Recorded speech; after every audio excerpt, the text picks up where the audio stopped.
চলে যাওয়ার সময় আমি সেই মানুষটির একবার পিছনে ফিরে তাকানোর অপেক্ষা করি।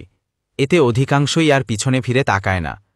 আর কেউ একবার পিছন ফিরলে সেই তাকানোই আমি যত দেখি, পিছনে ফিরে তাকানো মানুষটাকে আপন লাগে। কারণ মানুষ যখন সত্যিই কাউকে আপন মনে করে, তখন বিদায়ের মুহূর্তেও তার ভেতরটা ফাঁকা হয়ে যায়। সে হয়তো কথায় কিছু বলে না, চোখে জলও আনে না, কিন্তু সেই একবারের ফিরে তাকানোই বোঝা যায় তার হৃদয়ে ঠিকই জায়গা করে আছি আমি। যারা নির্লিপ্ত থাকে তারা চলে যায় চিরতরে, তাদের চোখে মায়া থাকে না, টান থাকে না। কিন্তু যারা বিদায়ের আগে শেষবারের মতো ফিরে তাকায়, তাদের চোখে জমে থাকে অগোচর যত্ন আর অদৃশ্য ভালোবাসা। সেই ফিরে তাকানোয় লুকিয়ে থাকে হাজারো না বলা কথা। আমি যাচ্ছি, কিন্তু তোমাকে ফেলে যাচ্ছি না। তুমি আছো, তুমি থাকবে, আর আমার প্রতিটি স্মৃতির পাতায় তোমার ছায়া আঁকা থাকবে।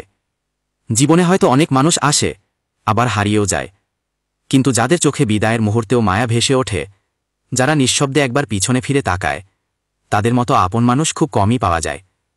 তাই আমার কাছে সেই একবারের ফিরে তাকানোই সবচেয়ে মূল্যবান, কারণ সেখানে লুকিয়ে থাকে হৃদয়ের গভীর টান, অদৃশ্য সম্পর্কের দৃঢ় বাঁধন আর এক অমলিন ভালোবাসা।